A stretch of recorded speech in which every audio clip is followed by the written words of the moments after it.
Здравствуйте! С вами я, корреспондент инклюзивного информационного портала Defacto FM Карлыгаш Бекенова. Хочу вам представить сегодняшнего гостя, основатель школы стилистов Республики Казахстан и проекта кардинального преображения Мади Бекдаир. Здравствуйте. Приветствую вас. И я вас.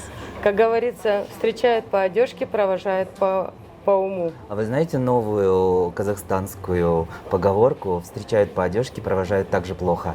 Да, ну это тоже есть. Итак, начнем.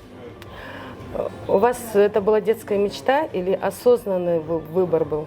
Это интересный вопрос. На самом деле, с детства я никогда не мечтал быть стилистом. Я хотел быть музыкантом, я хотел выступать на сцене, купаться в аплодисментах зрителей. И моя мама, она, будучи очень мудрой женщиной и понимающей мамой, она отдала меня в музыкальную школу, в республиканскую школу имени Куляш-Байсеитовой, где я и проучился до самого конца, потом закончил колледж имени Чайковского, учился в консерватории имени Курмангазы. То есть всю свою вот эту вот подростковую, юношескую жизнь я думал, что я стану музыкантом. В конце 90-х, начале 2000-х уже подсказали, что очень много денег, очень много полезных знакомств и очень много таких схем роста, эволюции находится в бьюти-бизнесе. И они посоветовали мне идти работать в салоны красоты. В один прекрасный момент, в 2003 году, директор салона красоты, в котором я на тот момент работал, прошерстив интернет, подала нам идею, что можно поехать в Москву и отучиться на имидж стилиста. Тогда еще никто не понимал, что это за профессия, и я в том числе. Но она нас аккредитовала, и мы с коллегами, еще с 4 мастерами, поехали в Москву, прошли это обучение и привезли новую профессию в Казахстан. Тогда люди абсолютно не понимали, чем мы занимаемся. То есть, когда я говорил своим потенциальным клиентам, что я пойду и за их деньги буду покупать им одежду, они крутили пальцем у виска, и я говорил, прикиньте, да, я говорю, есть такая профессия. Вы король моды Казахстана. О, король! Да, у вас есть свой такой, знаете, аксессуар незаменимый, это шляпы. Да. Почему именно акцентируете вы на них? Началось все с того, что у меня есть физическая особенность. Да? Во-первых, это генное наследие, доставшееся мне от папы и от моего дедушки. Мужчины в нашем роду очень быстро теряют волосы в раннем возрасте. И мой дедушка облысел очень рано, и мой папа потерял волосы, свою густую шевелюру очень рано. И меня эта участь постигла примерно к 25-27 годам. В этом году в тренде цвет Барби. Да. Это видно по вам. Да, это видно по мне. Я тоже в тренде.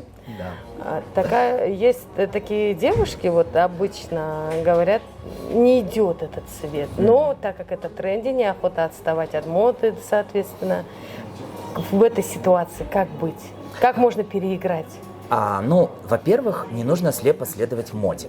Об этом говорю не только вдруг я, не идет, об этом говорят все. Да, я не придерживаюсь понятия «не идет». Мне не очень нравится эта формулировка. Человеку может идти все, в чем ему комфортно. Если подобрать в контрасте, чтобы все это в контрасте, в оттенке, в процентном соотношении. То есть есть масса лазей, конечно, безусловно. Даже я, с учетом своего классического психотипа, смог этот тренд вписать в свой гардероб. Буквально сегодня утром снимал новый ТикТок под музыку «Hi Barbie», «Hi Ken» и так далее. Да. Я его уже опубликовал, можете посмотреть, или в Инстаграм, в моем сторис, да. Дело не в том, что он не идет. Дело в том, что не каждый может себя погрузить в это состояние бэйби-долл.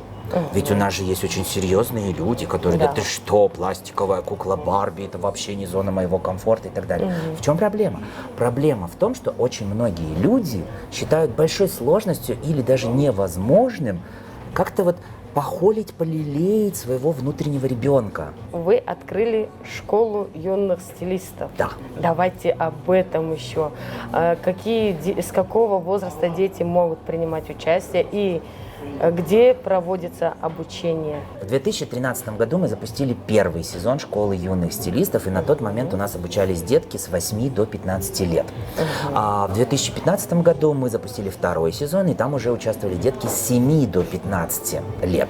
Потом было очень много перетрубаций, мы формировали новые якорные проекты, в том числе кардинальное преображение, школу, имидж стилистов, профессиональную школу имидж стилистов, выходили на международный уровень, и как-то ручки наши не доходили до этого проекта для подростков. Потом случилась пандемия, и, естественно, мы не могли в офлайн формате собирать деток в целях безопасности, да, как вы прекрасно понимаете. Да, Но сейчас, слава богу, все устаканилось, сейчас все стало на свои места, границы открылись, родители спокойно отпускают своих детей на какое-то дополнительное образование. И вот в голову, светлую голову нашего директора пришла идея возобновить этот проект. В этом году... вот из-за этого, скорее всего, я говорю, что именно в этом году, хотя на самом деле в этом году уже третий сезон запустился, и сейчас идет четвертый сезон школы юных стилистов. На данный момент в нем могут принимать участие девочки и мальчики от 10 до 15 лет. Проводится обучение сейчас только в формате офлайн в городе Алматы, только на летних каникулах, но организаторы этого проекта, руководители этого проекта и преподаватели школы юных стилистов уже работают над созданием онлайн-формата и над созданием такого маршрута гастролей школы юных стилистов по разным городам Казахстана.